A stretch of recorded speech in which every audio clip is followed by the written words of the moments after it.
रहमानिर्रहीम। कल हमने पढ़ी थी बात से शिर्क और उसकी हकीकत मैंने आपके सामने बयान की थी। तो उसमें जितनी तीन ज़ैली बातें की थी, सबसे पहले शिर्क और उसके लुग़वी इस्तिलाही तारीफ़, फिर शिर्क की हकीकत और आखिर में मुखालफिन को कहाँ पे गलती लगी। तो आखिर में कुछ सवालात जो अक्सर हम पे होते हैं तो उनके जवाबात रह गए थे, एक दो तो किए थे, तो वो पहले जवाबात नकल करते हैं, फिर उसके बाद आज की बात नमाज जनाजा के बाद दुआ इंशाअल्लाह अज़ीज़ उस पर बात करेंगे। सवाल नंबर एक और ये, वैसे तो अब जैसे अब्बास को समझ चुके हैं, शिर्क की हकीकत जान चुके हैं, तो सारे सवालों के जवाब आपके पास ऑटोमेटिकली आ गए हैं। लेकिन इसके बावजूद चूँकि सवालात होते हैं, अक्सर बंदे को उस वक्त कन्फ्यूजन हो जाती है जब वो सवालात करते हैं, अकली सवालात होते हैं। इसलिए मैं सवालात आपकी बारगाह में पेश कर देता हूँ और उनके जवाबात तो ज़ाहिर आपको पता ही है, मैं दोबारा दोहरा देता हूँ। ये एक सवाल होता है कि मुशरिकीन अरब का शिर्क ये था कि वो मखलूक को फरियाद रस, मुश्किल कुशा, हाजत रवा, दूर से पुकार सुनने वाला, इल्म गैब जानने वाला और शफाती मानते थे। जबकि तुम भी नबियों वलियों को ये सब कुछ मानते हो, तो लिहाजा वो भी मुशरिक, तुम भी मुशरिक। अब ये अक्सर सवाल होता है, फिर सुन ले सवाल कि मुशरिकीन मक्का का शिर्क ये था कि वो अपने माबूदों को यानी बुतों को हाजत रवा समझते थे। तुम भी दाता को हाजत रवा समझते हो, तुम भी नबियों वलियों को हाजत रवा समझते हो। वो उन्हें मुश्किल कुशा समझते थे, तुम भी मुश्किल कुशा समझते हो। वो उन्हें शफाती मानते थे, तुम भी शफाती मानते हो। वो दूर से पुकार सुनने वाला अकीदा रखते थे बुतों के बारे में, तुम नबियों वलियों के बारे में रखते हो। वो इल्म गैब जानने वाला फरियाद रस मानते थे, तुम भी इल्म गैब जानने वाला फरियाद रस मानते हो। तो लिहाजा वो भी मुशरिक, तुम भी मुशरिक। तो इस सवाल का जवाब बिल्कुल आसान है कि यही तो उन्हें हकीकत नहीं पता चली शिर्क की, जिसकी वजह से वो धोखे में रह गए। तो यहाँ ये इश्तराक लफ्जी है, कल भी मैंने इस पर बात की थी। ये इश्तराक लफ्जी है, इश्तराक लफ्जी की समझ उन्हें नहीं आई, जिसकी वजह से वो धोखा कह के या जानबूझकर जिद की बिना पर वो कहते हैं शिर्क की हकीकत जाने बगैर बंदे को शिर्क का पता नहीं चलता।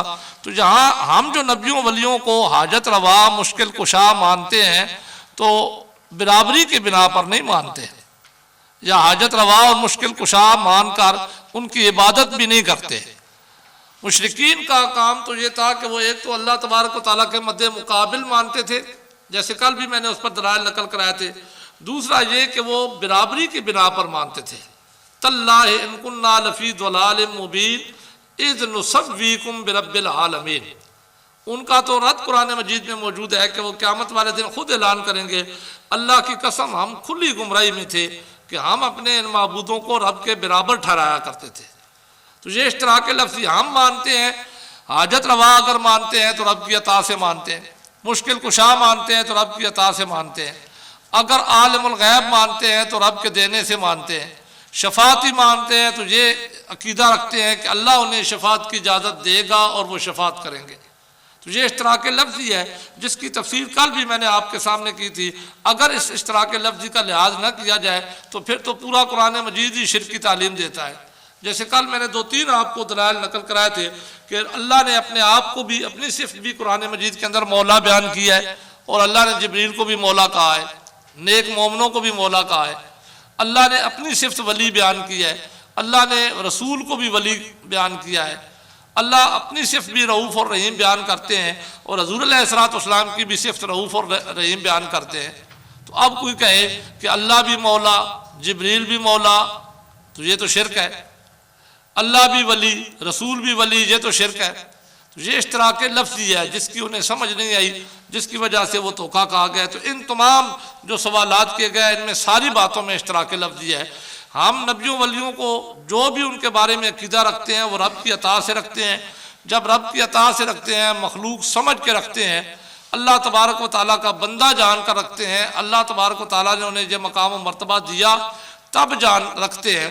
तो जबकि अल्लाह तबारक व तआला की ये सिफ़ात सारी की सारी ज़ाती है, तो बराबरी ना हुई। जब बराबरी ना होगी तो शिर्क भी ना होगा। देखें जी, अब सवाल नंबर 3, सवाल नंबर 3, मुशरिकीन अरब का शिर्क ये था, मुशरिकीन अरब का शिर्क ये था, मखलूक को फरियाद रस, मुश्किल कुशा, हाजत रवा, दूर से पुकार सुनने वाला,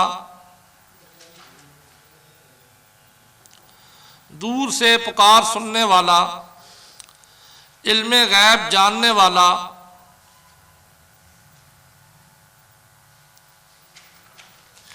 और शफाती मानते थे।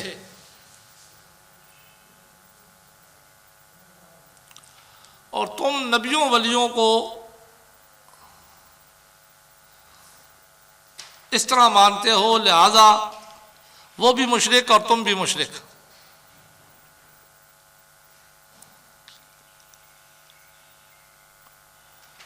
लिहाजा वो भी मुशरिक और तुम भी मुशरिक।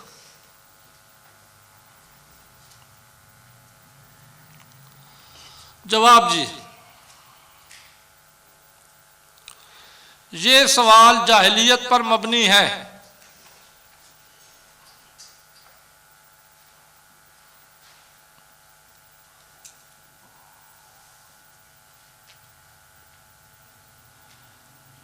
जो बंदा शिर्क की हकीकत को न जाने,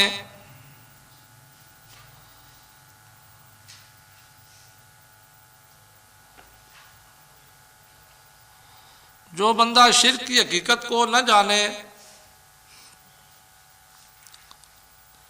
तो वो इश्तराके लफ्जी में फर्क नहीं कर सकता।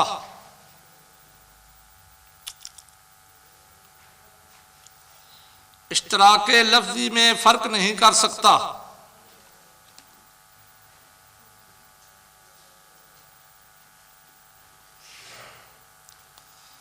शिर्क ये है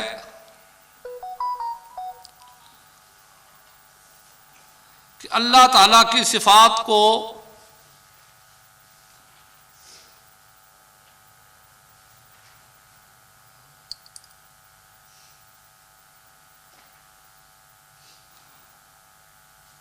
बंदों के अंदर बराबर समझकर माना जाए।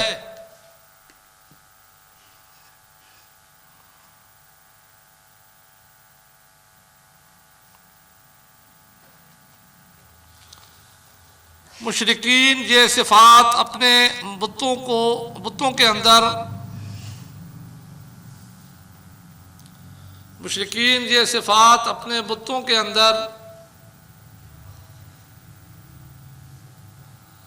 अल्लाह ताला के बराबर जानकार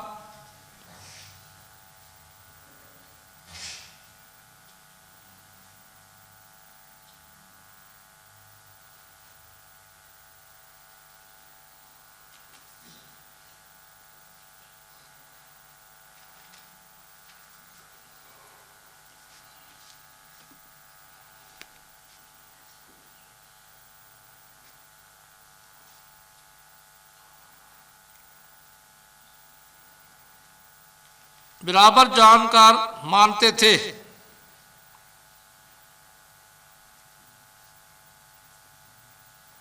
जबकि मोमिन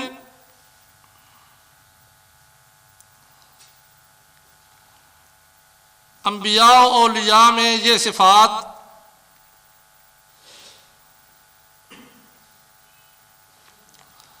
अल्लाह ताला की अता से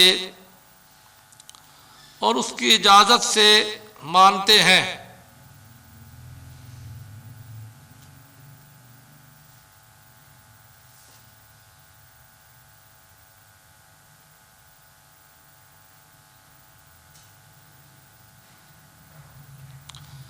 क्योंकि अंबिया और औलिया के लिए ये सिफात कुरान मजीद से साबित हैं। क्योंकि अंबिया और औलिया के लिए ये सिफात कुरान मजीद से साबित हैं।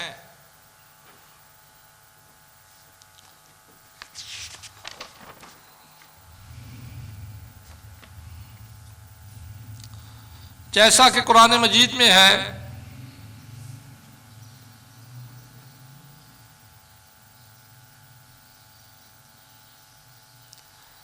जैसा कि कुरान मजीद में है कि हज़रत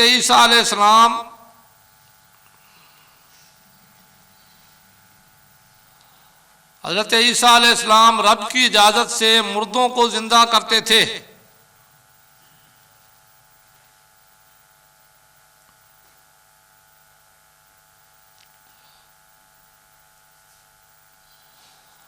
अंधों और बरस वालों को शिफा देते थे।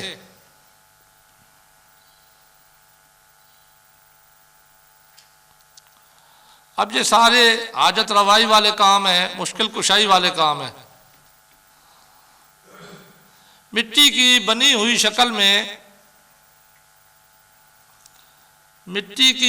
शक्ल में फूंक मारकर परिंदा बनाते थे।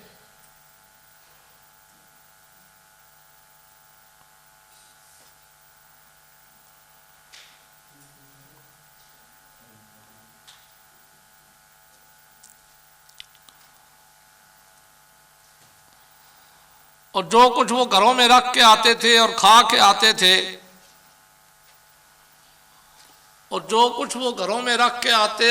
आते थे, उसकी खबर देते थे।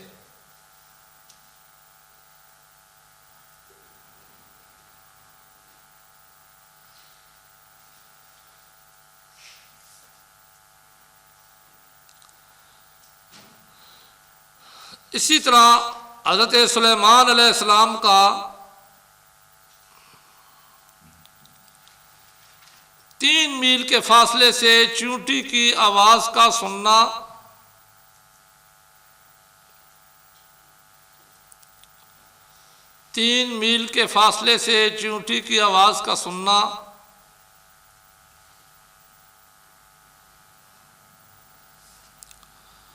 और जनाब आसिफ बिन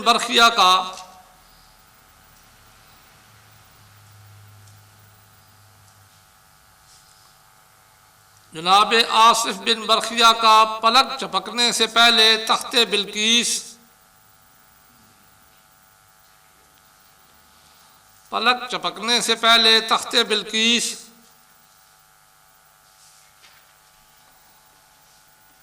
आपके सामने हाजिर कर देना। आपसे मुराद हज़रत सुलेमान अलैहिस्सलाम के सामने हाजिर कर देना।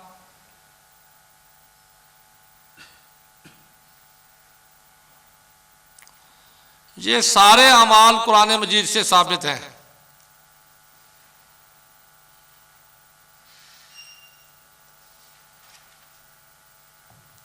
अब जितने ये 2-3 अमाल मैंने आपको इशारतन नकल कराया, इससे ज़्यादा भी हैं, इन सब में ये सारे कुरान मजीद के अंदर मौजूद हैं। कुरान मजीद से इनका सबूत है नबियों वलियों के लिए। एक मैंने वली की मिसाल दी है जनाब आसिफ बिन बरखिया की, बाकी 2 अम्बिया की मिसालें दी हैं।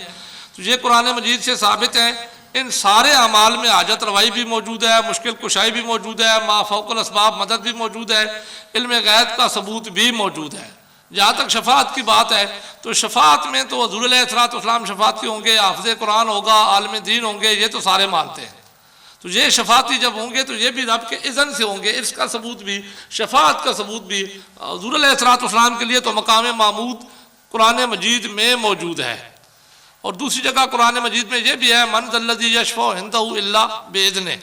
ये बाब शफात में हम नकल करेंगे, बास शफात में, कि कौन है अल्लाह की बारगाह में शफात करने वाला, मगर कोई नहीं मगर जिसको अल्लाह इजाज़त दे। तो हमारा अकीदा भी यही है कि अल्लाह की इजाज़त से ये शफाती हैं। तो ये सारे कुछ कुरान मजीद में मौजूद हैं। तो इससे लाजिम ये नहीं आता कि ये शिरक है, बल्कि ये सिर्फ इश्तराक लफ्ज़ी है, जो कल मैंने आपको बताया था। और ये सारे अमाल कुरान मजीद में क्या लिखा है, साबित हैं, जिनमें हाजत रवाई भी है,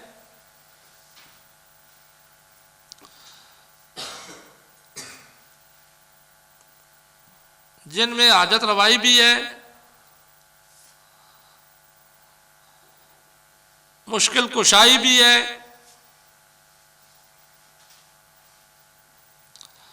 मा फौकुल असबाब मदद भी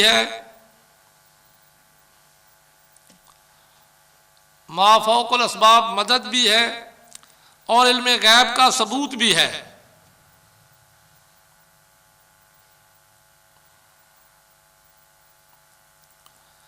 लेकिन ये सिर्फ इश्तराक लफ्जी है।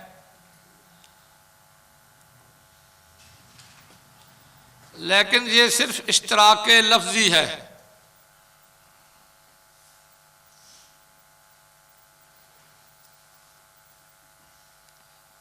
अल्लाह की सिफात में बराबरी नहीं है।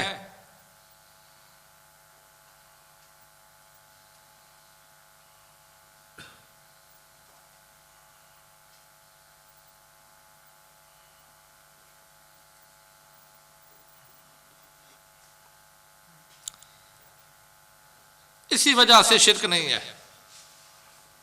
अल्लाह की सिफात में बराबरी नहीं है, इसी वजह से शिरक नहीं है।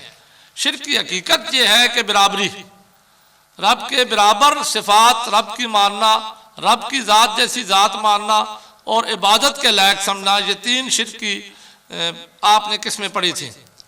तो इनमें किसी एक भी सिफत में रब की बराबरी नहीं है। किसी बंदे में, मखलूक में ये सिफात अगर मानी जाए, ये सिर्फ इश्तराक लफ्ज़ी है। मफहूम और होगा, जब अल्लाह की तरफ इस सिफत की निस्बत होगी तो और माना, मखलूक की तरफ होगी तो और माना, जैसा कि कुरान मजीद में इश्तराक लफ्ज़ी है।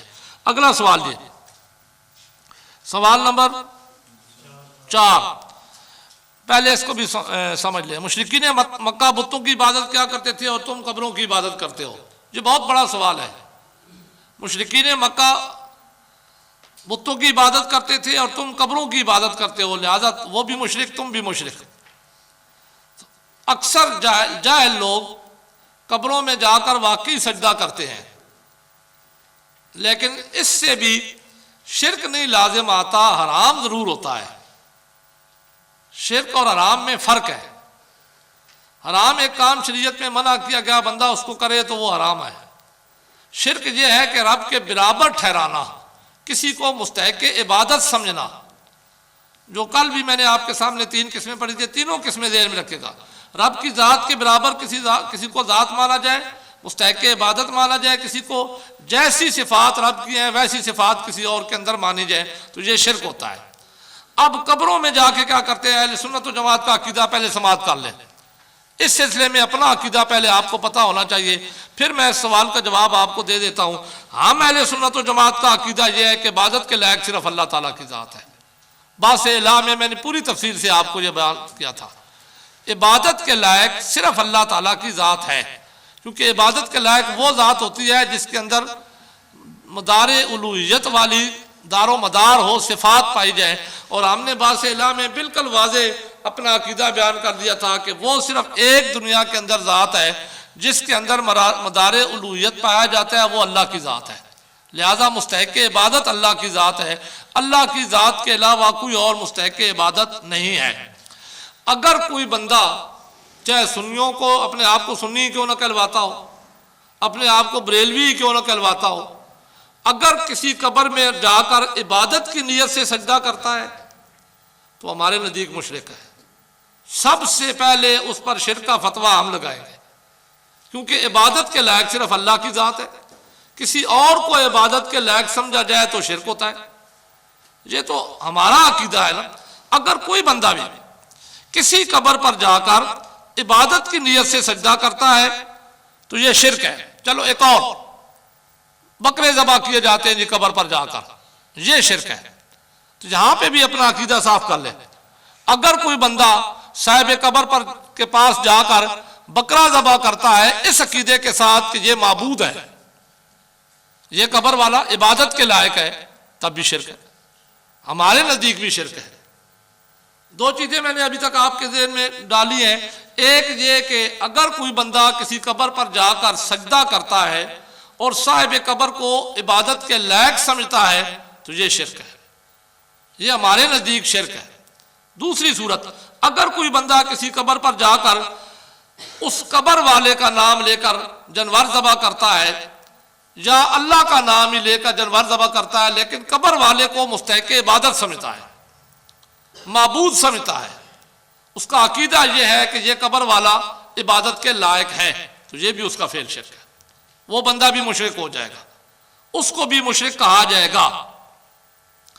लेकिन अगर कोई बंदा किसी कब्र वाले के पास जाकर उसकी ताजीम के लिए सजदा करता है, उसका ये फेल हराम है, अलबत्ता इससे शिरक नहीं होगा। हराम का मुर्तकिब होगा, क्योंकि ताज़ीमी सजदा भी शरीयत मुस्तफ़ा सल्लल्लाहु अलैहि वसल्लम में हराम है। अलबत्ता पहली शरीयतों में ताज़ीमी सजदा जायज़ था। खुद हज़रत आदम अलैहिस्सलाम को अल्लाह तबारक व तआला ने फरिश्तों से सजदा करवाया, तो वो सजदा इबादत नहीं था। क्या मतलब सारे फरिश्ते मुशरिक हो गए, उन्होंने सजदा किया हज़रत आदम अलैहिस्सलाम को तो मुशरिक हो गए? नहीं, वो ताज़ीमी सजदा था, लेकिन उस शरीयत में जायज़ था।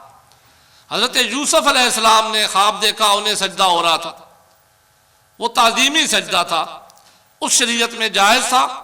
शरीयत मुहम्मदी सल्लल्लाहु अलैहि वसल्लम में ये सजदा जायज़ नहीं है। अब कोई अगर कब्रों में मज़ारात में जाकर सजदा करता है और सजदा 7 अज़ा के साथ होता है, हम तो तकवे के इस दर्जे को भी अपनाना चाहते हैं और अपनाते हैं कि ऐसा फेल भी न किया जाए जिससे दूर से नजर आए कि वो सजदा कर रहा है, इतना झुका भी ना जाए जिससे दूर से नजर आए कि कोई आने वाला इस अंदाज से बैठा है या फेल कर रहा है कि कोई देखने वाला देखे तो समझे सजदा कर रहा है, क्योंकि सजदा ताज़ीमी हराम है। लेकिन अगर किसी ने जाहिलियत की वजह से ये फेल कर लिया तो उससे शिरक नहीं होगा, क्योंकि वो रब के बराबर तो ठहरा नहीं रहा। शिरक की हकीकत तो है रब के बराबर ठहराना, उसके बावजूद हम उसको अच्छा नहीं कहते। वो हराम का मुर्तकिब है, गुनाहगार है, फासिक है, उसे तौबा करनी चाहिए, इस फेल से रुकना चाहिए। अब दूसरे अमाल वो ये कि बोसा देना तो जायज़ है। कब्र को बोसा देना ये शिरक नहीं है, ये जायज़ है, मुस्तहब अमल है, इससे सवाब होगा। लेकिन किन की कब्र को बोसा देना? फतावा आलमगीरी में ला बास बि तकबील कब्र वालिदैहि व आलिमैहि, वालिदैन की कब्र को बोसा देना मुस्तहब है। अब वालिदैन नेक हों या बुरे हों, औलाद के लिए वालिदैन होते हैं, उनका इतना मकाम मर्तबा है, उनकी कब्रों को बोसा दिया जा सकता है और आलम दीन की कब्रों को बोसा दिया जा सकता है। तो नबी वली आलम नहीं है तो उससे बढ़कर कौन आलिम होता है? लेकिन ये मर्दों के लिए है, औरतों के लिए नहीं हुक्म है गैर महरम की कब्र में जाए। मर्द अगर किसी आलिम किसी वली की कब्र को बोसा दे तो ये बोसा देना जायज़ है। उस दिन फतावा रशीदिया में मैंने आपको नहीं सुना सका था, वो लिखते हैं कि बोसा देना तो जायज़ है, अलबत्ता झुकना नहीं चाहिए। अब ये अजीब मंतिक है कि बोसा तो देना जायज़ है, हाथ पांव चूमना बुजुर्गों के जायज़ है, अलबत्ता झुकना नहीं जायज़ है। अब ये तो नहीं समझ आती मुझे कि ये कैसे अमल किया जाएगा। जो लिखते हैं वही बताएंगे कि वो कैसे अमल करते हैं। आपने बुजुर्गों के हाथ चूमने हैं, चलो बुजुर्गों को कहोगे बुजुर्गों जी तकलीफ करो ना, हाथ ऊपर करो, मैं नीचे नहीं आ सकता क्योंकि ये नाजायज़ हो जाएगा अगर मैं नीचे हुआ झुका तो। फिर नाजायज़ में भी वो कहते हैं शिरक है। चलो वो तो मान लेते हैं कि बुजुर्ग इतनी बेअदबी तो ठीक है, हो जाएगी, हाथ जो उन्होंने चुमवाने हैं तो ज़ाहिर इतनी बेअदबी तो उनकी होनी होगी ना कि वो हाथ ऊपर करेंगे। लेकिन अगर पाँव चूमने हैं तो फिर क्या अपने वालिदैन को कहा जाएगा जी अब उल्टा लटको जरा, मैंने तुम्हारे पाँव चूमने हैं क्योंकि मैं झुक नहीं सकता। तो बोसा देने के लिए झुका जाता है, लेकिन ये सजदा नहीं होता। सजदे में और झुकने में बड़ा फर्क है। तो हमारे नज़दीक बोसा देना, कब्रों का अदब करना, उनकी हाजिरी देना, ये सारे काम जायज़ व मुस्तहब हैं, इनमें कोई काम शिरक नहीं है। जो शिरक था वो मैंने पहले आपके सामने बयान कर दिया। हमारे अहले सुन्नत व जमात जो नबियों वलियों के दरबारों में जाते हैं तो वो इबादत नहीं करते वहां पे जाकर। अगर कोई ऐसा करता है तो पहले मैंने आपके सामने बयान किया कि सबसे पहले उस पर शिरक का फतवा हम खुद लगाएंगे, क्योंकि जो बात शिरक है वो शिरक है। हम शिरक की हकीकत को जानते हैं, अलबत्ता जिसको वो शिरक कहते हैं वो शिरक नहीं है कि ताज़ीम करना किसी नबी वली की ज़ियारत करते हुए या बोसा देना। इसका हुक्म तो खुद हज़ूर अलैहिस्सलाम ने दिया कब्रों की ताज़ीम करने का और बुजुर्गों के ताज़ीम करने का, ये तो हज़ूर अलैहिस्सलाम ने खुद हुक्म दिया। जैसे मैंने अभी आपके सामने एक पढ़ी है फतावा आलमगीरी नसाई शरीफ के अंदर एक हदीस है, फमन अरादा यजूर फल यजुर वला तकुलु अजरन, हज़ूर अलैहिस्सलाम फरमाते हैं जो कब्रों की ज़ियारत करने का इरादा करे तो उसे चाहिए कि वो कब्रों की ज़ियारत ज़रूर करे, लेकिन वहाँ जाकर ममनू काम न करे। कब्रों की ज़ियारत करने का हुक्म तो हज़ूर अलैहिस्सलाम ने खुद दिया, ज़ियारत कबूर का। एक दूसरी हदीस है, अल्लाह के नबी फरमाते हैं कुन तो नया तो कुमान ज़ियारतिल कबूर अला फज़ूर हुआ, मिशकात शरीफ की हदीस है, मैं तुम्हें कबूर की ज़ियारत से मना किया करता था, अब मैं हुक्म देता हूँ कि कबूर की ज़ियारत किया करो। तो कबूर की ज़ियारत का हुक्म तो हज़ूर अलैहिस्सलाम ने खुद दिया। अलबत्ता वहाँ पे जाकर जो काम होते हैं, ममनू काम होते हैं, जैसे तवाफ़ करना, सजदा करना, जिसकी बात मैं पहले कर चुका हूँ, ये सारे नहीं करने चाहिए। कबूर की ज़ियारत का जो सही तरीका ये है कि कब्र के सामने यानी किबले की तरफ से जाए, जिसकी कब्र की ज़ियारत करनी है कब्र से थोड़ा दूर होकर खड़ा हो, चंद कदम दूर होकर खड़ा हो, और जो कुछ पढ़ सकता है पढ़ के उसका सवाब कब्र वाले को दे। पहले तो सलाम देना, सलाम देने के बाद उसका सवाब कब्र वाले की बारगाह में तोहफा भेज दे। बस ये ज़ियारत का तरीका है। अलबत्ता अगर वालिदैन की कब्र है तो उनको बोसा दिया जा सकता है, आलम दीन की कब्र है तो उनको बोसा दिया जा सकता है। तो ये करना ऐन शरीयत के मुताबिक है, इनका हुक्म कुरान और सुन्नत में मौजूद है। उस पर मैं आपको दलाइल लिखा देता हूँ। अब जवाब इस सवाल का लिख लें पहले, जल्दी जल्दी जी लिखे सवाल। सवाल, मुशरिकीन मक्का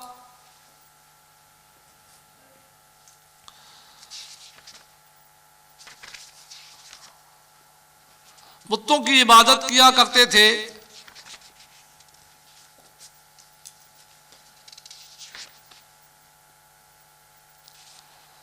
और तुम कब्रों की इबादत करते हो।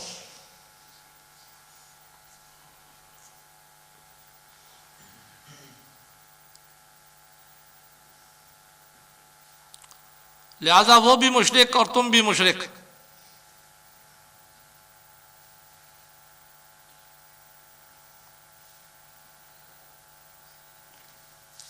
जवाब जी, हम अहले सुन्नत व जमात का अकीदा ये है कि इबादत के लायक सिर्फ अल्लाह ताला की ज़ात मुक़द्दसा है। इबादत के लायक सिर्फ अल्लाह ताला की ज़ात मुक़द्दसा है।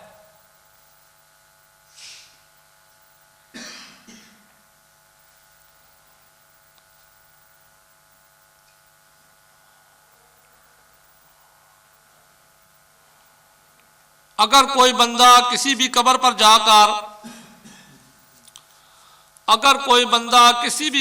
जाकर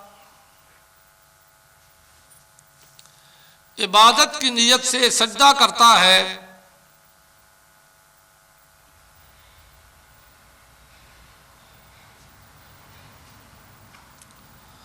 और साहिब कब्र को माबूद समझकर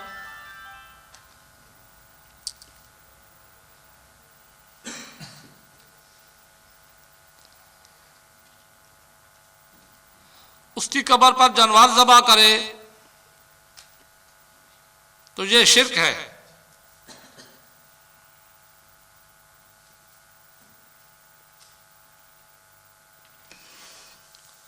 लेकिन अगर कोई जाहिलियत की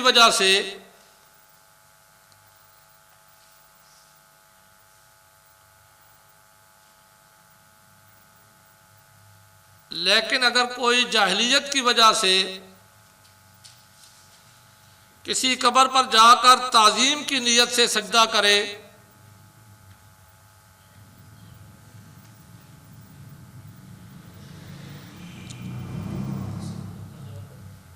ताज़ीम की नीयत से सजदा करे,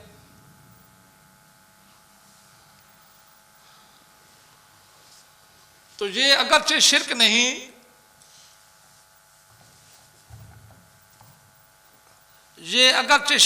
अलबत्ता ये भी हराम है। कितना साफ सुथरा अकीदा है हमारा। अगरचे शिर्क नहीं, अलबत्ता ये भी हराम है। जबकि कब्रों का अदब करना, बात आ गई ना कब्रों की, देखे हमारे यहाँ ये होता है कि कब्रों के ऊपर चादरें पड़ी हुई होती हैं, 10-10, 20-20 चादरें पड़ी होती हैं। ये हमारा अकीदा अहले सुन्नत व जमात का अकीदा है कि इनका कोई सबूत नहीं है। हाँ, अल्लाह के वली क्या वली है तो उसकी पहचान के लिए कि लोगों को पता चले कि ये अल्लाह तबारक व तआला का नेक बंदा है, ताकि वो रहमत की जगह होती है, लोग वहाँ पे खड़े होकर अपने लिए अल्लाह से मांग सके। तो पहचान के लिए एक आध चादर अल्लाह के वली की मज़ार पर होनी चाहिए। हमारे यहाँ तो हर कब्र पर जंगले बनाए गए हैं, ऊपर चादरें डाली गई, और वली की कब्र पर भी 100 चादरें होती हैं। वो आने वाले वहाँ जो बैठे होते हैं वो बेच बेच कर खाते रहते हैं, लोग और लेकर आते रहते हैं। तो ये सिर्फ पहचान के लिए है।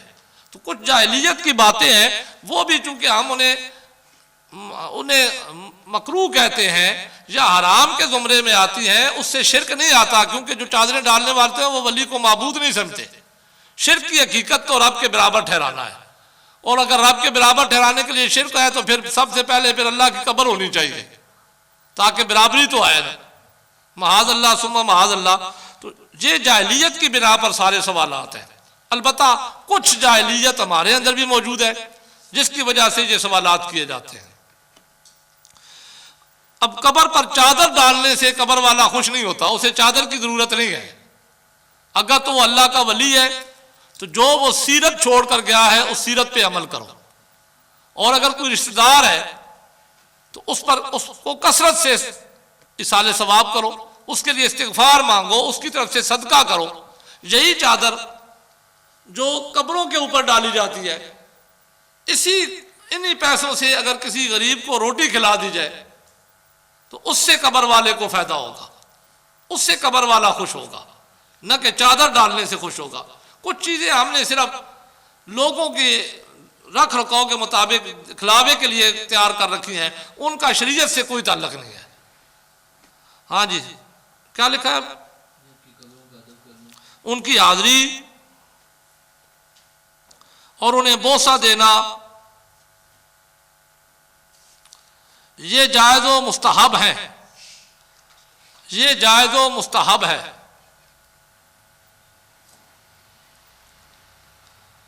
इन चीजों का हुक्म शरीयत से साबित है।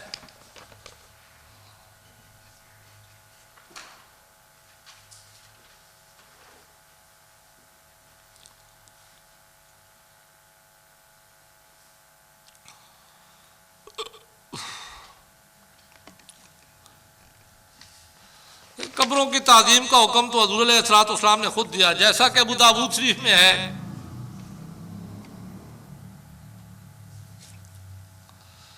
अबू दाऊद शरीफ जिल्द दोम सफ़ा नंबर 104, अबू दाऊद शरीफ जिल्द दोम सफ़ा नंबर 104 कि हुज़ूर अलैहिस्सलाम ने, अब इस सफ़ा नंबर 104 जिल्द दोम अबू दाऊद शरीफ में हदीस है कि हुज़ूर अलैहिस्सलाम ने एक बंदे को कब्रिस्तान में जूता पहन कर चलते हुए देखा तो आपने उसे जूता उतरवा दिया।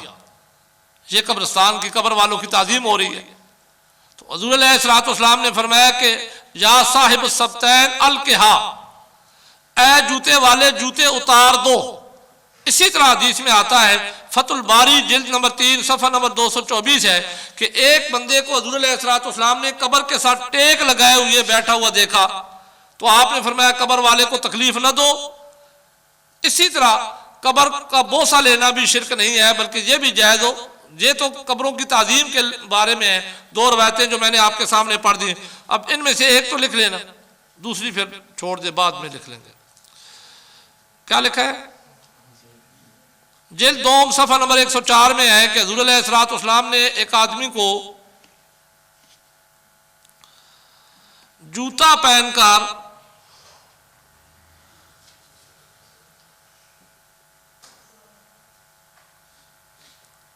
कब्रिस्तान में चलते हुए देखा।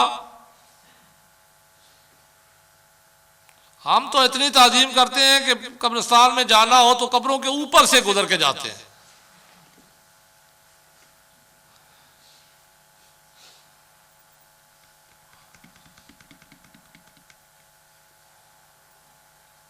तो आप सल्लल्लाहु अलैहि वसल्लम ने फरमाया, ऐ जूते वाले जूते उतार दो। अगर कोई वली के मज़ार पर जाए ना जूते बाहर रख कर जाए तो कहते ये शिरक हो गया जी।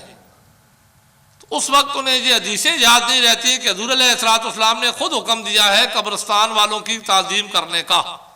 ये ताज़ीम का तरीका है कि कब्र वालों की ताज़ीम करो, जूते उतार कर उनके पास जाओ।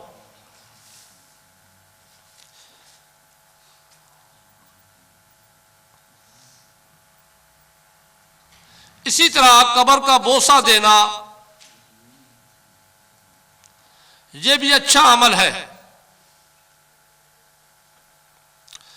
अब एक हदीस पहले सुन ले, मजमू ज़वाइद की हदीस है, जिल्द नंबर 4 सफ़ा नंबर 5, और यही हदीस मुस्तदरक में भी मौजूद है। मुस्तदरक हाकिम की जिल्द नंबर 4 सफ़ा नंबर 515, और यही हदीस मुस्नद अहमद में भी है। हदीस तीनों हदीसें एक ही हदीस है, तीनों किताबों में मौजूद है। 3 किताबें सिर्फ मैंने आपको बता दी। हदीस कुछ इस तरह है कि मरवान जब मदीना शरीफ का हाकिम था, उस वक्त हुज़ूर अलैहिस्सलाम का वो गवर्नर था। उस वक्त हज़रत अबू अय्यूब अंसारी रज़ी अल्लाह तआला अन्हु हुज़ूर अलैहिस्सलाम के बड़े जलील उल-क़द्र सहाबी हैं। ये वही सहाबी हैं जिनके घर के पास हुज़ूर अलैहिस्सलाम की ऊँटनी रुकी थी जब आप मक्का शरीफ से मदीना शरीफ हिजरत करके आए थे। हर सहाबी की ख्वाहिश थी कि आप हमारे घर रुकें, तो आपने फरमाया मेरी ऊँटनी को छोड़ दो, जिस जगह पे ये रुकेगी मैं उसी घर में ठहरूंगा। इन्हीं सहाबी के घर में आप ठहरे थे। तो ये हुज़ूर अलैहिस्सलाम के रोज़ा मुबारक पर मौजूद थे। उस वक़्त इन्होंने चेहरा रखा हुआ था हुज़ूर अलैहिस्सलाम के रोज़ा मुबारक पर। अब यही बोसा होता है, रोज़ा मुबारक पर चेहरा रख के बैठे हुए थे। मरवान आया, गवर्नर था मदीने का, उसने इनको गर्दन से पकड़ा और गर्दन से पकड़ कर गर्दन से पीछे से पकड़ कर कहा क्या कर रहे हो। अब ये वही कि ये तो शिर्क है, क्या कर रहे हो। तो आपने फरमाया उसकी तरफ चेहरा करके, ये तो रसूल अल्लाह सल्लल्लाहु अलैहि वसल्लम वलम आतिल हजर। आपने फरमाया कि मैं जिस बारगाह में बैठा हूं वो अल्लाह के रसूल है, कोई पत्थर नहीं है।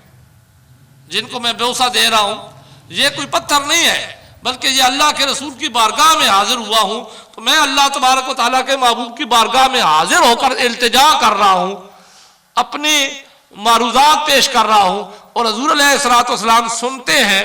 तो आप सहाबी रसूल थे, आपके इस अमल से साबित हो गया कि कब्रों को बोसा देना और कब्रों के ऊपर अपनी मारूजात पेश करने के लिए अगर कोई चेहरा रख दे तो ये शिरक नहीं बनता, बल्कि ये ऐन इबादत है और सहाबा का तर्ज अमल है। ये लिख ले,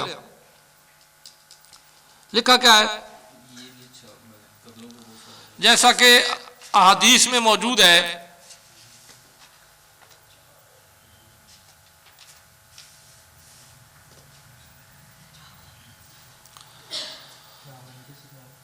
अहादीस में मौजूद है कि हज़रत अबू अय्यूब अंसारी रज़ी अल्लाह तआला अन्हु, हज़रत अबू अय्यूब अंसारी रज़ी अल्लाह तआला अन्हु एक मरतबा अपना चेहरा हुज़ूर अलैहिस्सलाम के रोज़े पर रखे हुए थे। हुज़ूर अलैहिस्सलाम के रोज़ा पर रखे हुए थे कि मरवान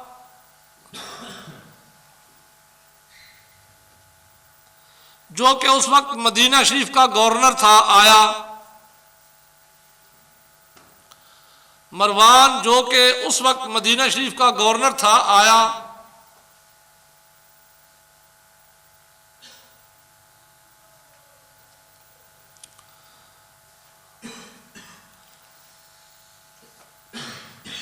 आपकी गर्दन से पकड़कर कहा जानते हो क्या कर रहे हो।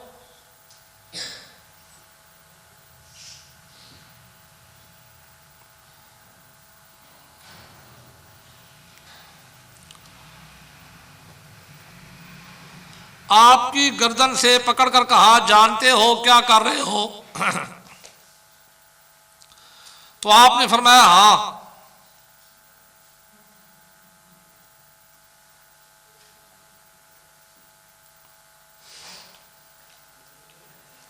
फिर उसकी तरफ अपना चेहरा किया, फिर उसकी तरफ अपना चेहरा किया,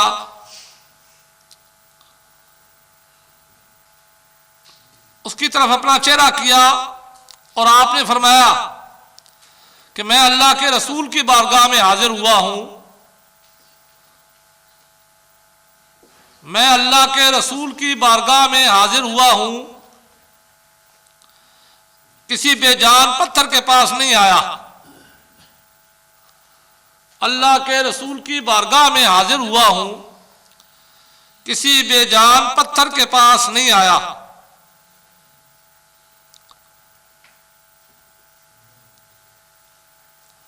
हवाला जी मजमू ज़वाइद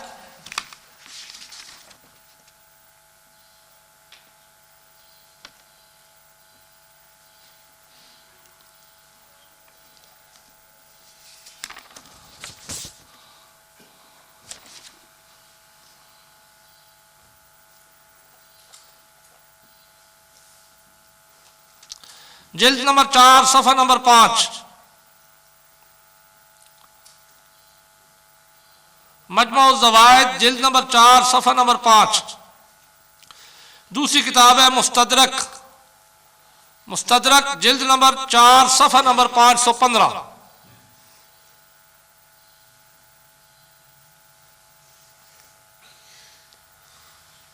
तीसरी किताब है मुस्नद अहमद,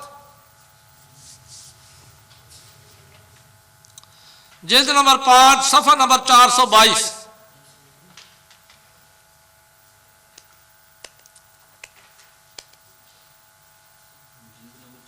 सफ़ा नंबर जिल्द नंबर 5 है इसके, मुस्नद अहमद। मुस्तदरक की जिल्द नंबर 4 है, सफ़ा नंबर 422। अच्छा, अब एक और सवाल, एक और सवाल जो उनका सबसे आखिरी सवाल होगा जब कहीं और कोई बात न बनेगी कि मुशरिकीन मक्का दम और तावीज़ किया करते थे, तुम भी दम और तावीज़ करते हो, उनके इस अमल को शिर्क कहा गया, लिहाजा तुम भी मुशरिक। जैसे अहले हदीस आज भी लोगों को बताते हैं तावीज़ लटकाना शिर्क है। असल में कुरान मजीद और हदीस मुबारका में नासिख मनसूख है। जैसे पहले आपने पढ़ा है तो कुछ आकाम होते हैं हदीस मुबारका में एक ख़ास पैराए में बयान किए जाते हैं। जैसे अभी अली असगर साहब ने एक वीडियो मेरे पास भेजी है कि लंबी कैसे सांसें लेना, सांस लेना रोज़े में मना है, ये ख़ास पैराए में थी, इन्होंने इसको मजाक बना लिया। सवाल ये हुआ था उन मुफ्ती साहब से कि रोज़ा तोड़ने वाली कौन कौन सी चीज़ें एहतियात कहाँ पे करनी चाहिए, तो उन्होंने जवाब में ये कहा कि जब इस्तंजा कर रहे हो तो लंबी लंबी सांसें न लो, क्योंकि इससे पानी मैदे में जाने का खदशा होता है, तो उससे वजू टूट जाता है।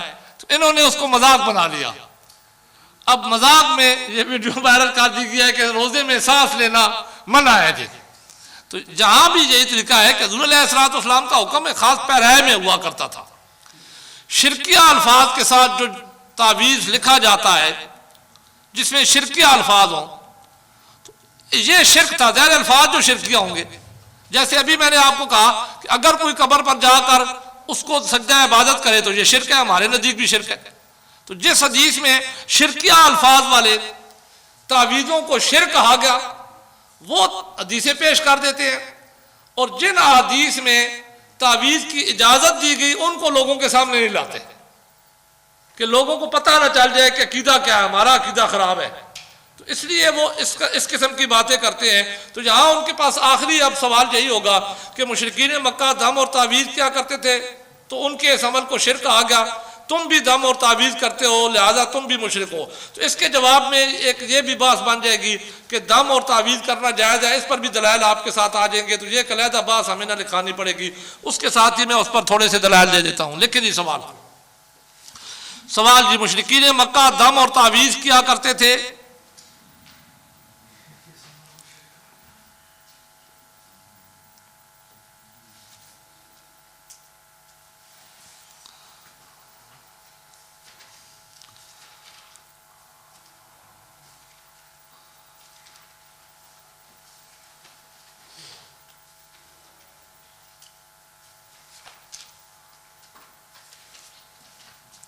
उनके इस अमल को शिर्क कहा गया। तुम भी दम और तावीज़ करते हो, लिहाजा तुम भी मुशरिक। शुक्र है नहीं आके वो रोटी खाने मोहल पास हो, तुसी भी खाने हो, तुसी भी मुशरिक। बराबरी साबित हो रही। जबकि तुम भी दम और तावीज़ करते हो, लिहाजा तुम भी मुशरिक। अब इस सिलसिले में फिर पहले अपना अकीदा समझ लें। हम अहले सुन्नत व जमात के नज़दीक जादू करना, इसको साथ टोना भी कहते हैं। अब टोना पता नहीं अलहदा क्या शय होती है, मैं नहीं जानता उसके बारे में, किसी को पता हो तो मुझे भी समझा दो। वैसे बोला जाता है जादू टोना, ये टोना शायद मोमल लफ्ज़ होगा जादू के साथ, जैसे रोटी वोटी कह देते हैं। तो जादू टोना करना जादू होता है, ये हराम है। एक तो टोना वो होता है ना कि किसी की गाड़ी खराब हो जाए तो उस वक्त फौरन कोई उससे क्या कहते हैं, उसे जुगाड़ लगाए, तो उसको अगर टोना कहते हैं तो वो तो जायज़ है, फिर उसकी भी सूरतें होंगी ना। तो जहां ये शरीयत मुतारा में जादू टोना करना हराम है, ये हमारे नज़दीक, अपना अकीदा पहले सुन लें। हम अहले सुन्नत व जमात के नज़दीक शरीयत मुताहरा में जादू करना हराम है, लेकिन ये शिरक नहीं है। हाँ, कोई उसको हलाल समझ कर करे तो फिर ये कुफर होगा, शिरक फिर भी नहीं होगा, कुफर होगा। ये कल मैंने शिरक की बात में आपको बताया था, कुफर किसको कहते हैं, शिरक किसको कहते हैं। इसी तरह किसी नजूमी की बात की तस्दीक करना, अकीदा रखना कि जो इसने कह दिया वही होगा। जैसे जहां सलमान साहब उस दिन मुझे फरमा रहे थे कि हमारे गांव में एक बंदा है जो चोरी बता देता है कि किसकी चोरी हुई है, तो इस किस्म की नजूमी की बातों की तस्दीक करना सख्त मना है। ऐसे आदमी की 40 दिन तक इबादत कबूल नहीं होती। जो किसी नजूमी की बात की तस्दीक करे 40 दिन तक ऐसे बंदे की इबादत कबूल नहीं होती। इसी तरह आप असल बात की तरफ आते हैं। दम और तावीज़, इनकी दो सूरतें हैं, जैसे मैं पहले बयान कर चुका। अगर तो दम और तावीज़ शिरकिया अल्फाज के साथ है तो यह शिरक है, यह हमारा अकीदा है। अगर कोई दम करता है शिरकिया अल्फाज के साथ, कोई तावीज़ लिख के देता है और दूसरा लटकाता है शिरकिया अल्फाज वाले, तो यह शिरक है। लेकिन अगर दम और तावीज़ कुरान और हदीस के मुताबिक है, कुरान और हदीस के अल्फाज के साथ है, तो ये ऐन इबादत है, ऐन ईमान है। दो सूरतें हो गई दम और तावीज़ की भी। अगर शिरकिया अल्फाज के साथ है तो ये शिरक है। अगर वो कुरान मजीद की आयात हैं, अहादीस मुबारका में जो दुआएं नकल की गई हैं उनके साथ हैं, तो ये इबादत है। दोनों का सबूत कुरान मजीद के अंदर मौजूद, हदीस में मौजूद है। तलिस्म के साथ जो लिखी जाती हैं, तावीज़ात वगैरह बनाए जाते हैं, अगर तो वो भी जिस चीज़ के साथ मर्जी लिखें। ये तो अब आगे सूफिया के अपने तरीके होते हैं कि कुछ चीज़ें उस अंदाज से लिखी जाए, वो एक तरीका ख़ास होता है उनका, तसव्वुफ़ वालों का, कि उससे ज़्यादा जल्दी असर होता है, तो वो उसमें मुख्तलिफ़ चीज़ों के साथ लिखते हैं। और लिखने वाले के बारे में देखा जाएगा कि वो जो अल्फाज उसने लिखे हैं वो क्या है। अगर तो कुरान मजीद या इसके इल्मुल आदाद में से है, शिरक नहीं है उसमें, तो फिर तो वो भी जायज़ है। लेकिन अगर वो शिरक के अल्फाज हैं तो फिर वो मुशरिक हो, शिरक होंगे वो। तो इस सूरत में भी अब हम दोनों किस्म की हदीसों में दोनों किस्म की रवायतें हैं। शिरक के अल्फाज वालों को शिरक भी कहा गया है, और जो शिरक के अल्फाज वाले नहीं हैं उनकी इजाज़त भी दी गई है। तो चूंकि मैं शिरक के अल्फाज वाले आपके सामने नहीं बयान करूँगा, ये उनके ज़िम्मे है, वो ये लोगों के सामने लाते हैं, तो मैं आपके सामने सिर्फ वो रवायतें बयान कर देता हूँ जिनमें दम और तावीज़ का सबूत है। तो वो रवायतें सुनते जाएं और बल्कि लिखते जाएं साथ साथ। जवाब जहाँ तक लिखे ना, पहले सवाल लिख लिया है। अस्सलाम वालेकुम रहमतुल्लाहि व बरकातुहू। मैयत को कफन पहनाने के बाद अक्सर जगह लोग मैयत को सुरमा, कंघी, बालों और दाढ़ी में करते हैं, लेकिन ऐसा करना शरीयत में कैसा है? इसका जवाब यह है कि मैयत को कफन पहनाने के बाद सुरमा लगा दिया जाए और अगर खुशबू लगा दी जाए तो ये तो सुन्नत है उसकी खूबसूरती के लिए, क्योंकि उसने कब्र में जाकर हज़ूर अलैहिस्सलाम की ज़ियारत करनी है, तो ये तो सही है। और अगर दाढ़ी में कंघी कर दी जाए तो इससे मना किया गया है, वो भी इस नज़रिए के साथ कि कंघी करते हुए कोई उसका बाल ना उखड़ जाए। अगर कोई बाल उखड़ गया तो उसको उसके साथ ही दफन करना पड़ेगा। इसलिए मकरूह लिखा गया है मैयत की दाढ़ी को और बालों में कंघी करना। लेकिन अगर ऐसे बाल है कि नहीं उखड़ सकते, जाए इस अंदाज से की जाए कि जिससे बाल ना उखड़े, तो फिर इसमें भी कोई हर्ज नहीं है। शिया एतराज़ करते हैं कि जब हज़ूर अलैहिस्सलाम ने फरमाया कल यौम अकमलतु लकुम दीनकुम, तो हज़रत उमर ने तरावी की जमात शुरू कराई। उमर कौन होता है दीन में इजाफा करने वाला? तुझे दीन में इजाफा नहीं है। दीन में ही हज़ूर अलैहिस्सलाम का जब ये आयत है अल यौम अकमलतु लकुम दीनकुम, तो वहीं पे हज़ूर अलैहिस्सलाम का ये तरीका है, फरमान है कि मन सन्ना फिल इस्लाम सुन्नतन हसनतन, कि एक चीज इस्लाम के अंदर आ गई, उसके लिए अगर तरीका कोई अच्छा ईजाद करे उसके राइज करने के लिए, तो वो हमसे है, वो इस्लाम में से है। तो ये जो नमाज तरावी है, ये इसके अंदर इस्लाम के अंदर थी, दीन के अंदर थी। हज़ूर अलैहिस्सलाम ने 3 दिन तक सहाबा इकराम को नमाज तरावी पढ़ाई। ये तो इंशाअल्लाह उस बात में मैं आपको दलाइल नकल कराऊंगा नमाज तरावी के। अभी तो वक्त है ना, इतना जल्दी तो नहीं वक्त गया ना। तो अलबत्ता जमात के साथ ये तरीका ईजाद कराया हज़रत उमर फारूक रज़ी अल्लाह तआला। ये तो ये तरीका है, दीन में इजाफा नहीं है। दीन में इजाफा होता कि हज़रत उमर फारूक रज़ी अल्लाह तआला खुद कोई चीज़ फ़र्ज करते। और ये जो जमात है, ये है भी सुन्नत मुअक्कदा अलल कफ़ाया, यानी सहाबा इकराम ने इस पर इजमा कर लिया, तो ये सुन्नत मुअक्कदा अलल कफ़ाया है। क्योंकि हज़ूर अलैहिस्सलाम का ये फरमान है अलैकुम बिसुन्नती व सुन्नतुल खुलफाए राशिदीन अल महदीयीन। तो ये आपका ही फरमान है। तो जो कुछ कुरान भी यही कहता है वमा आताकुमुर रसूल फखुज़ूहु वमा नहाकुम अन्हु फंतहू, तो गोया ये भी कुरान का हुक्म हो गया।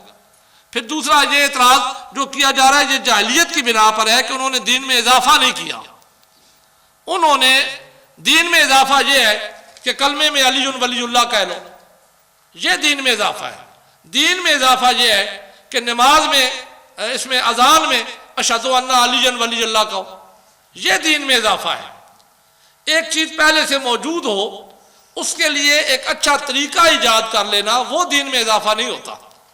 और फिर सहाबा इकराम खुसूसन खुलफाए राशिदीन, चूंकि उनका अमल तो वैसे भी सुन्नत जो उनका काम है, वो दीन में इजाफा नहीं है कि हज़ूर अलैहिस्सलाम ने उनको खुद दीन का हिस्सा करार दे दिया है। तो इसलिए ये एतराज़ नहीं हो सकता। वैसे अगर किसी के साथ चिड़ है तो वो अलग बात है। हज़रत उमर फारूक रज़ी अल्लाह अन्हु के साथ चिड़ है तो फिर कुरान को भी नहीं माना, इसलिए वो कुरान को मानते ही नहीं है। मैंने तदवीन कुरान में आपको कहा था ना कि अल्लाह तबारक व तआला का कितना बड़ा फजल है तीनों खुलफा पर, कि अल्लाह तबारक व तआला जानते थे कि मेरे रसूल के इन सहाबा पर लोग जिरा करेंगे, तो इसीलिए कुरान मजीद की जो एक किताबी शक्ल हुई तीनों के वसीले से। अगर इन पर जिरा होगी, इनमें से किसी एक को भी आप बुरा भला कहेंगे तो कुरान की हकानियत खत्म हो जाएगी और हमारा दीन सारे का सारा कुरान ही है। तो फिर दीन हमारा भी गया।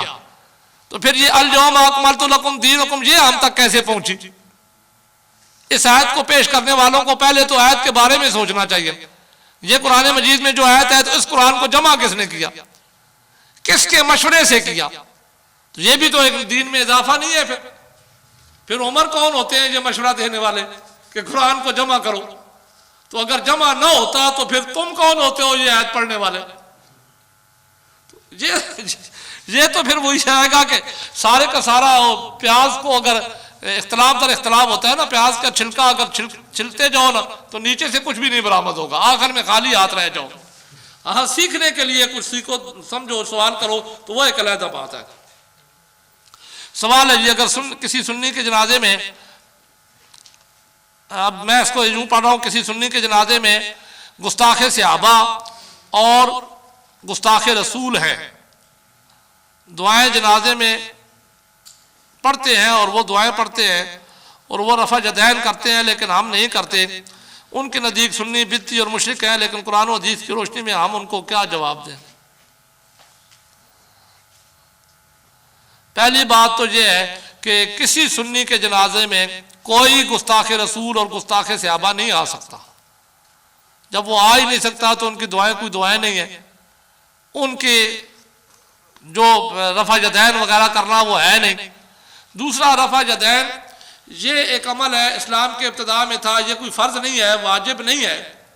अगर कोई मुकल्लद करता है किसी इमाम की तकलीद में तो ये जायज़ है। अगर कोई गैर मुकल्लद करता है जिसके पास इल्म नहीं है, मुज्तहिद नहीं है, और वो खुद निकाल के करता है, तो उसका ये फेल अगरचे हदीस के मुताबिक भी होगा तो ये खता होगी, गलती होगी, इस पर उसे सवाब नहीं होगा। ये तो मैंने इब्तिदाअन एक कायदा आपको पढ़ाया था कि कुरान मजीद में या हदीस मुबारका में कोई अपनी राय से कहे तो अगरचे उसकी राय उसके मुताबिक भी आ जाए तो वो फिर भी गलती में होता है, उसे फिर भी गुनाह होता है। तो गैर मुकल्लिद अगर रफा यदैन करें तो वो चूंकि गैर मुकल्लिद होते हैं, उनके पास इल्म भी नहीं होता, मुज्तहिद भी नहीं होते हैं, तो वो अपनी राय से करते हैं, तो उनका ये फेल अगर हदीस के मुताबिक भी हो जाए तो फिर भी गलती है। तो कुरान और हदीस के इस पर जब हम बात से तकलीद पढ़ेंगे तो उस पर तफसीलन बात होगी। ये एक और सवाल है जी, अक्सर जगह पीर साहब के पास मुरीद जाते हैं दम करवाने के लिए, तो आगे से पीर साहब कहते हैं कि एक बकरा लो और उस मरीज का जूठा उसको खिलाओ, अगर मर जाए 30 दिन में तो ठीक वरना पीर साहब के पास भेज देना बकरे को। और ये जो पीर साहब मांगते हैं मुरीद से कि ये दुम्बा और बकरी मेरी है, अगर ना दे तो पीर साहब नाराज हो जाते हैं, तो ऐसे पीर के बारे में शरीयत क्या कहती है? ऐसे पीर को जूतियां मारनी चाहिए। शरीयत यही कहती है कि ऐसे पीर को जूतियां मारनी चाहिए। पीर वो होता है जो अल्लाह का वली हो, तो अल्लाह का वली वो होता है जिसे दुनिया की फिक्र नहीं होती, वो दुनिया से भागने वाले होते हैं। तो जो दुनियादार हो वो वली नहीं होते। अलबत्ता ये मैंने पहले आपके सामने बयान कर दिया कि बाज़ औक़ात वो चूँकि पीर बहुत से हुक्मा भी हुआ करते थे पहले दौर में, हकीम भी हुआ करते थे, तो वो साथ साथ दावीज़ और दम करने के साथ साथ कोई ना कोई हिकमत की बात भी कह दिया करते थे कि इसको ये बीमारी है तो ये अगर दिया जाए तो जायज़ होगा, ठीक हो जाएगा। तो इसलिए वो हिकमत के तौर पर वो बात कह देते थे, लेकिन उसमें यह नहीं होता था कि ये बंदा मर जाए तो फिर बकरा मुझे दे देना। तो ज़ाहिर है कोई लेने वाला अगर अपने किसी अजीज की मौत की खबर सुनेगा तो वो पीर साहब को दोएगा फिर। तो ये तो वैसे भी जाहिलियत है। दम और तावीज़ इनके बारे में तो अभी मैं आपको लिखवाने लगा हूं कि ये तो शरीयत में जायज़ है, लेकिन उन अल्फाज के साथ जो कुरान और सुन्नत के मुताबिक हो। इसमें ये कह दें कि बकरा दो, वो भी काला बकरा दो, सफ़ेद भी नहीं होना चाहिए, तो अल्लाह की बारगाह में तो रंग पहुंचता नहीं है। हाँ, वो भी अगर सदका करने का कहे ना तो सदका तो मुसीबतों को टालता है। सदका सिर्फ बकरे का ही नहीं होता, सदका पानी का भी होता है। किसी को एक गिलास पानी पिला दो वो भी सदका है। अगर ये नहीं कर सकते हो, किसी के साथ हंसकर मुलाकात कर दो चेहरे खिले हुए के साथ, ये भी सदका है। किसी को रास्ता बतला दो, ये भी सदका है। तो सदका देना चाहिए, जरूर देना चाहिए। सदके से मुसीबतें टलती हैं, लेकिन उसके लिए भी ये कयूद लगाना ये शरीयत के मुताबिक नहीं है कि काला हो फिर हो भी हमारे पास आकर कि यहां पे दो। सदका किसी भी गरीब को, चूंकि नफली सदका होता है, किसी भी गरीब को दिया जा सकता है। नफली सदके में से तो बेहतरीन सदका वो है जो अपने बीवी बच्चों के मुंह में हलाल का लुकमा डाला जाए, लेकिन उसमें भी शर्त है हलाल, जो अब नापैद हो चुका है। तो सदके के बारे में बिल्कुल जायज़ है, मुसीबतों को टालता है। अगर कोई इस नजरिए से पीर कहता है तो वो तो ठीक है, लेकिन ये जो आगे शक्लें लिखी हुई है ना, ये मुझे नहीं पसंद है, ये शरीयत के मुताबिक नहीं है। ऐसा अगर कोई करे तो उसको डंडे मारने चाहिए कि ये हमारे मसलक को खराब कर रहा है। एक सवाल भी, एक बंदा कहता है कि इसके जिस्म के ऊपर से फिरा के गोश्त वगैरह, तो वो भाई ये भी जाहिलियत है, तोम परस्ती है, फेंकना भी नहीं चाहिए भाई, ताकि भाई जानवर वगैरह खा जाए। जानवरों को फिर डालना चाहिए ना, जानवरों से ज्यादा मोहताज है इंसान इस दौर में। वो कहते हैं कि इसकी जो बीमारियां हैं वो इसके साथ भाई नहीं, ये तोम परस्ती है उसके साथ नहीं बीमारियां जाती फिराने से। फिर फिराने की जरूरत, फिर जानवरों को डालने की जरूरत क्या है? जानवर बीमार हो, ये बीमारियां जानवरों को जाए, ये कौन सी मखलूक खुदा की खिदमत हो रही है? वैसे भी सदका वो चीज करनी चाहिए जो बंदे को खुद पसंद हो, जिसको अपने लिए महबूब समझे वो सदका करे। तो ये जानवरों के लिए महबूब है, अपने लिए महबूब नहीं है, तो सदका तो हो ही नहीं सकता। तो ये सारी तो प्रस्तियां हैं कि फिराया जाए, यूं किया जाए। सदका अल्लाह तबारक व तआला की बारगाह में नियत पहुंचती है, न गोश्त पहुंचता है न फिराना पहुंचता है, वहां नियत पहुंचती है, न चमड़ा पहुंचता है। ये तो हुज़ूर अलैहिस्सलाम की उम्मती होने की हैसियत से हमारे लिए ये अल्लाह तबारक व तआला के महबूब का करम हो गया कि सदका भी करते हैं, सवाब भी पा लेते हैं और खा भी खुद लेते हैं। वरना पहली उम्मतों में ये नहीं था, वो तो रखा करते थे खुली आसमान में, आसमान से आग आती, अगर कबूल होना होता तो वो खा के चली जाती, अगर न कबूल होना होता तो वहीं पे गल सड़ जाता। तो ये हुज़ूर अलैहिस्सलाम का करम है, उसी तरीके पर किया करो, उसे खा लिया करो अगर हलाल है तो। अगर हलाल नहीं है तो फिर तो सदका भी नहीं है। कुछ लोग कहते हैं कि दाढ़ी मुंडा पीर की बैत भी जायज़ है, पानी जितना भी गंदा हो आग को बुझा देता है। माशाअल्लाह। भाई मैं फिर वही बात करूंगा कि शरीयत में पीर की जो तारीफ है वो है आलम बाअमल होना। हाँ, अपनी ज़बान में हम किसी को भी पीर कह सकते हैं, हमारी ज़बान में कहते हैं पीर कुत्ते जितना भी होवे जितना भी तारीफ करनी चाहिए। नहीं, ये तो कोई एक कौल है ना, ये हमारा कौल है ना, शरीयत में ये नहीं है। शरीयत मुताहरा में जिसके हाथ में आपने हाथ देना है कि वो आपको शरीयत की तरफ हिदायत दे, वो खुद पहले हिदायत पे होना जरूरी है। वो खुद ही हिदायत पे नहीं है तो फिर गंदा पानी जब पहले ही गंदा है तो वो आग को बुझाकर क्या करेगा, गंद ही डालेगा ना। तो इसलिए ये कोई कौल या ये कोई हुज्जत नहीं है हमारे लिए। हुज्जत हमारे लिए कुरान और सुन्नत है। कुरान में आलम बाअमल को वली कहा गया है कि जो पहले आलिम हो और फिर उस पर अमल भी करता हो। तो चूंकि दाढ़ी करीबुल वाजिब है, सुन्नत मुअक्कदा तो है ही है, करीबुल वाजिब है, तो एक बंदा इस छोटी सी सुन्नत का जब इनकार कर रहा है तो वो पीर कैसे हो सकता है, वो आलम बाअमल कैसे होगा, उसको कैसे आलम बाअमल कहा जाएगा। वो सिर्फ एक ये अगर सुन्नत नहीं अदा कर सकता तो वो फराइज कैसे अदा करेगा, तो वो तो नमाज भी ना पढ़ता होगा। फिर वो पीर वैसे ही है कि हम नमाज पढ़ते हैं मदीना शरीफ में, जमात जहां पे हो रही होती है कमरे में बैठते हैं जी हम जमात मदीना शरीफ में करते हैं। वो तो जो बंदी कहते हैं ना, खाते जहां से हो, नमाज मदीना शरीफ में पढ़ते हो, फिर खाया भी मदीना शरीफ से करो, फिर सदके भी मदीना शरीफ से लिया करो, वो जहां के लोगों से लेते हो। तो ये जाहिलियत है। जितनी ज्यादा जाहिलियत में जाओगे, हम कुरान और सुन्नत के मानने वाले हैं, कुरान और सुन्नत पे अमल करना चाहिए। आलम बाअमल हो उसको पीर कहा जाता है, उसकी बैत करनी चाहिए ताकि खुद हिदायत पर होगा तो किसी को हिदायत के रास्ते पर लाएगा। हाँ जी, अब लिखेंगे क्या सवाल क्या लिखा है।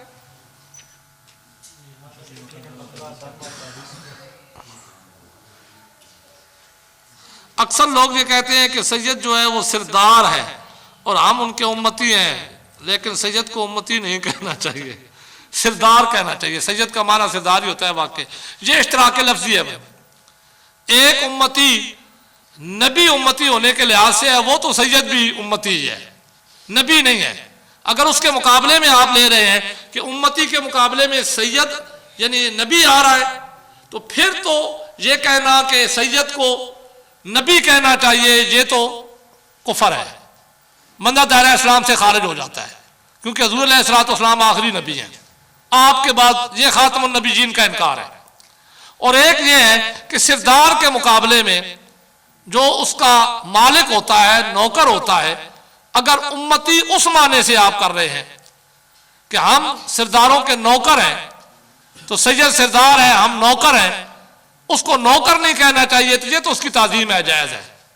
अब ये कहने वाले पर डिपेंड करता है कि वो कौन सी नीयत से कह रहा है, कि वो सैयद को जो सिरदार मान रहा है, अपने आप को जो उम्मती मान रहा है, तो उसको नबी मानकर मान रहा है, फिर तो ये कुफर है।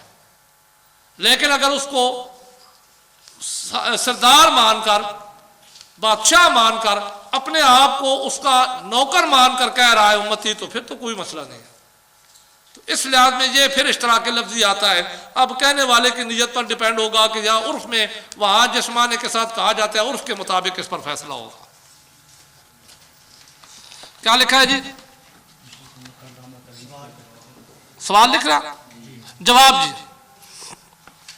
शरीयत मुताहरा में जादू करना हराम है। शरीयत मुताहरा में जादू करना हराम है। लेकिन ये भी शिरक नहीं है। दावत इस्लामी बारे में कोई गल ना सुननी, नाराज होवे ना साल।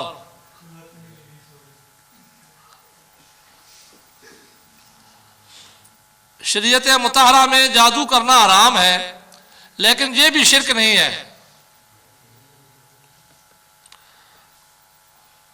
और इसी तरह किसी नजूमी की बात की तस्दीक करना, इसी तरह किसी नजूमी की बात की तस्दीक करना सख्त मन्ना है।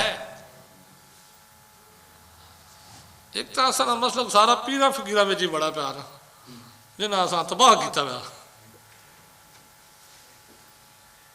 सही एक सवाल है भी जेने बंदे इल्म के जरिए, तस्वीर के जरिए या और किसी जरिए मतलब मरीज को दसते बेतन मामलात ना कर रहे हैं, जादू है या जिन्नात होनी है, इस किस्म दा इस किस्म की अगर तस्दीक करना भी इसी मना है, इसी विच आना इस विच हो सकती है।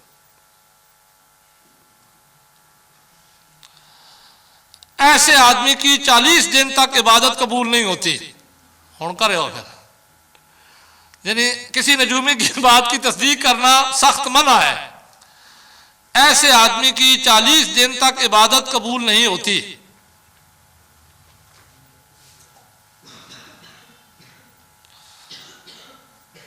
असली भी अक्ल तो आ रही हो के सारिया गला करने हो, लेकिन दौलत चाहिए फलां चाहिए तो आ जाए।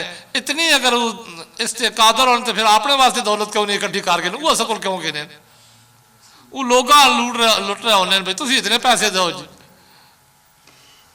फिर अगर इतनी वो कादर ने जो पीछे आया एक बार कोरोना बड़े मजे ने किसी पोस्ट डाली होता, क्या वो किधर गए हैं वो शुफ करने वाले, क्या कौन है हक खतीब, क्यों नहीं शुफ करते कि ये कोरोना दुनिया से खत्म हो जाए।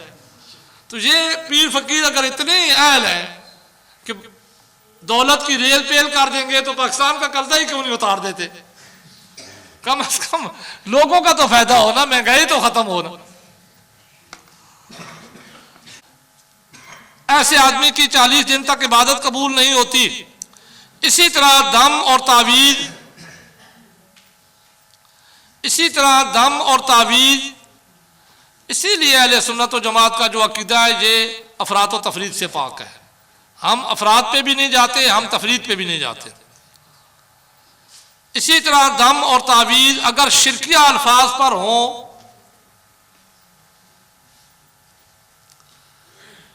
अगर शिरकिया अल्फाज पर हों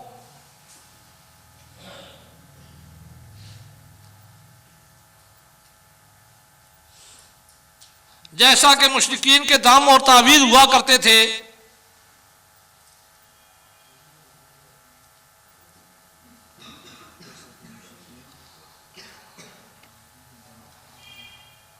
तो वो शिरक होंगे।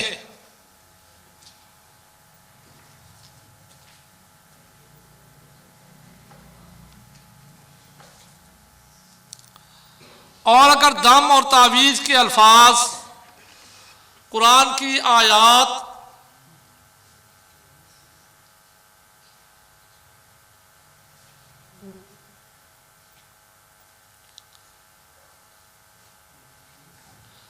कल तकाबल अध्ययन होगा जी। फिर तकाबल अध्ययन हर जुमरात को होता है।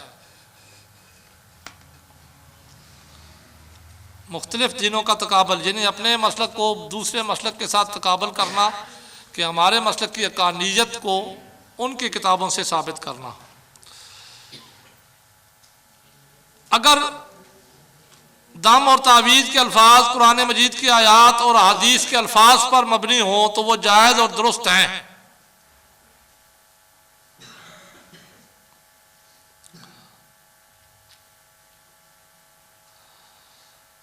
उनके सबूत के लिए दलाइल मुलायजा हो। अब दम और तावीज़ के लिए चंद दलाइल नोट कर लें।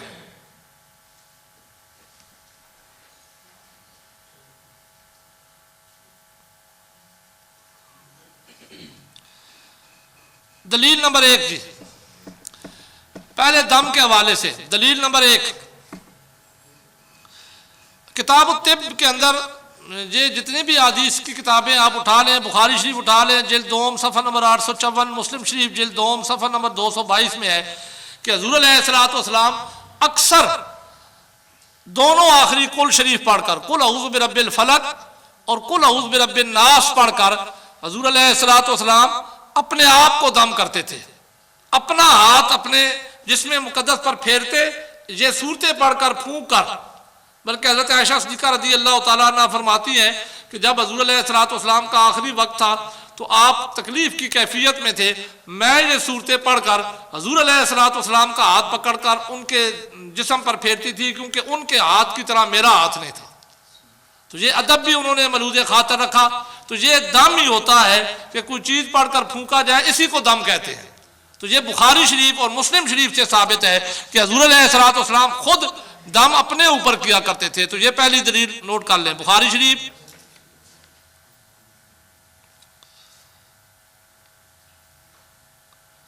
अच्छा, इसको इसके साथ यूं भी मिला लें, हुज़ूर अलैहिस्सलाम इसी जगह यही दलाइल है, यही किताब का हवाला है, यही सफ़ात है।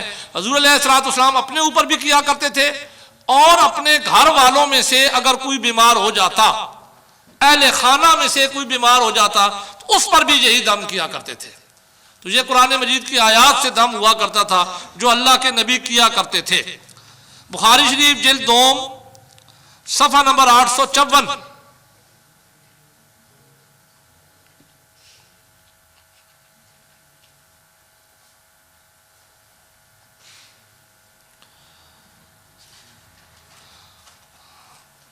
मुस्लिम शरीफ जिल्द 2 सफ़ा नंबर 222।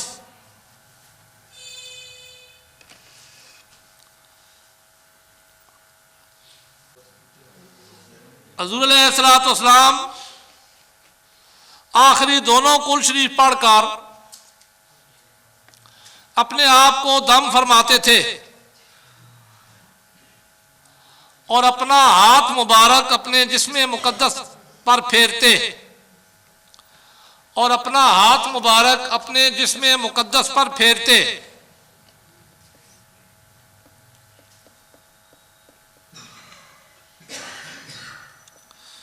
इसी तरह हुज़ूर अलैहिस्सलाम के अहले खाना में से, अहले खाना कहते हैं घर वालों को, अहले खाना में से कोई बीमार हो जाता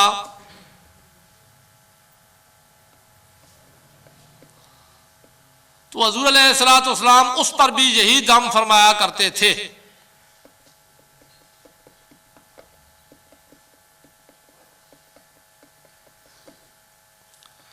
तो हुज़ूर अलैहिस्सलाम उस पर भी यही दम फरमाया करते थे।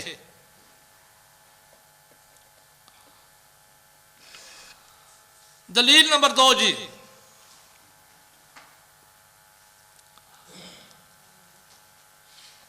अच्छा, हुज़ूर अलैहिस्सलाम के सहाबा ने, यह भी बुखारी शरीफ और मुस्लिम शरीफ दोनों में है, हुज़ूर अलैहिस्सलाम के सहाबा का एक लश्कर गया सफ़र में, तो उन्हें रात गुजारनी पड़ी कहीं पे। तो बस्ती वालों ने उन्हें इनकार कर दिया कि वो उन्हें रैश दे, जगह दे या उन्हें रोटी दे। तो वहाँ बाहर रात गुजारी तो रात को उनके बस्ती वालों के सरदार को सांप ने डस लिया या बिच्छू ने डस लिया। जब वो तड़पने लगा तो वो आए इनके पास कि है तुम में से कोई तबीब?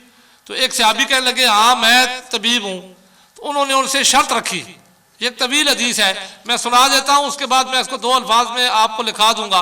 तो उन्होंने शर्त रखी कि इसके बदले में मैं तुमसे बकरियां लूंगा, 100 बकरियां लूंगा। इसी से यह भी साबित हुआ कि पीर जो दम करते हैं तो बदले में 100 बकरियां ले सकते हैं।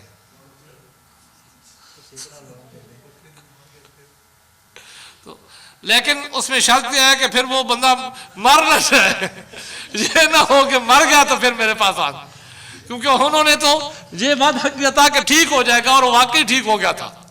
तो उन्होंने कहा कि ठीक है दम करो, हम बकरियां देंगे। तो वो चले गए, उन्होंने दम किया, बकरियां लेके वापस आ गए, वो ठीक हो गया, बकरियां लेके वापस आ गए। अब सहाबा के दरमियान इख्तिलाफ पड़ गया कि ये बकरियां हमें खानी चाहिए या नहीं खानी चाहिए, दम के बदले में ली है। तो हुज़ूर अलैहिस्सलाम की बारगाह में पूछा तो अल्लाह के नबी ने उनसे फरमाया कि तुमने क्या दम किया था? तो उन्होंने अर्ज़ की अल्लाह के नबी सूरह फातिहा पढ़कर फूंकी थी। तो हुज़ूर अलैहिस्सलाम ने फरमाया तुम्हें क्या कैसे पता कि ये दम है? तो अर्ज़ की आपने ही बताया कि ये सूरह फातिहा शिफा है। तो ये पढ़कर दम की। फिर हुज़ूर अलैहिस्सलाम ने फरमाया उन बकरियों में से मेरा हिस्सा भी निकालो। तो ये हदीस बन गई कि सहाबा इकराम भी सूरह फातिहा पढ़कर दम किया करते थे। अगर दम शिर्क होता तो हुज़ूर अलैहिस्सलाम सहाबा को मना करते। तो ये शिर्क नहीं है, बल्कि कुरान के मुताबिक हो तो ये ऐन कुरान और सुन्नत के मुताबिक है। लिख लें ये भी हदीस, बुखारी शरीफ जिल्द 2 सफ़ा नंबर 855। बुखारी शरीफ जिल्द 2 सफ़ा नंबर 855।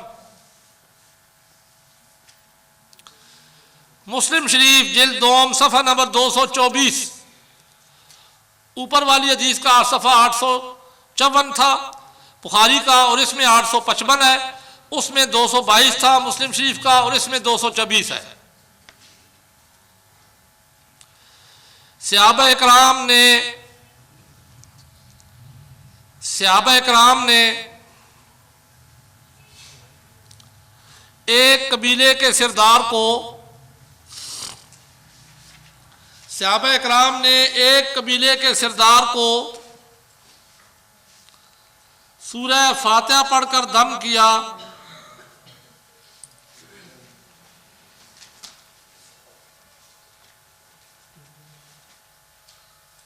और उसके बदले में बकरियां ले ली।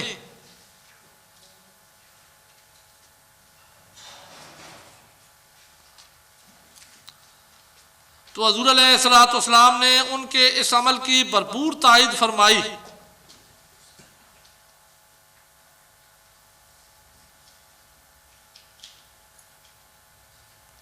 जिससे पता चला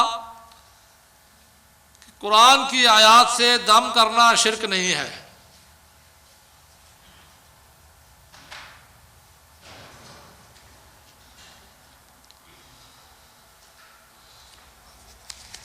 अब तावीज़ लटकाने के बारे में जी एक हदीस नोट करें।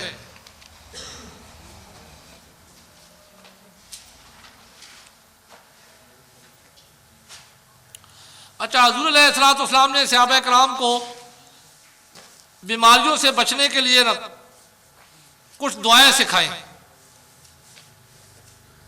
तो उन दुआओं में से एक दुआ ये थी, अऊज़ु बिकलिमातिल्लाहि ताम्मति मिन गज़बिही व इकाबिही व शर्रि इबादिही व मिन हमज़ाति शयातीन व यहज़ुरून।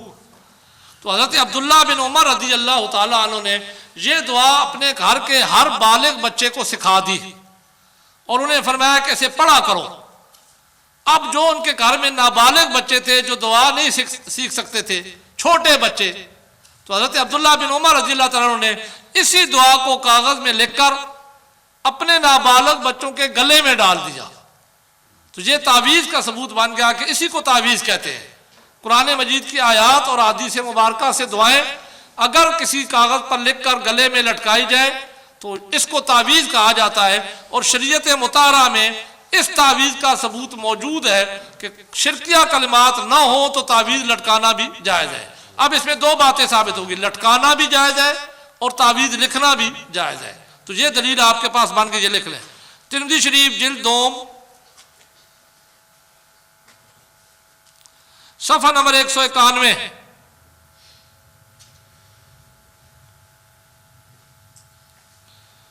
सहाबी रसूल हज़रत अब्दुल्लाह बिन उमर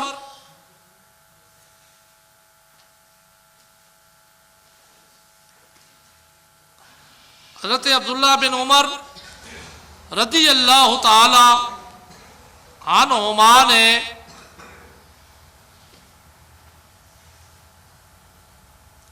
अहादीस मुबारका के अल्फाज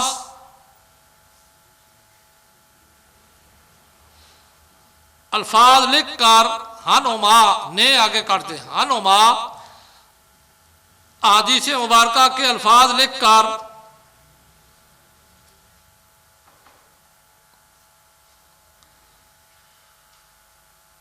अपने घर के नाबालग बच्चों के गलों में लटकाते थे।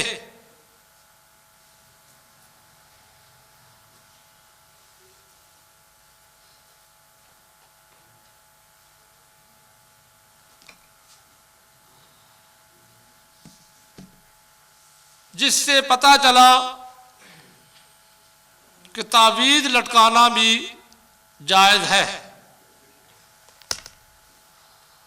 अब ये कल वाली बात है, आज की बात अब शुरू करते हैं।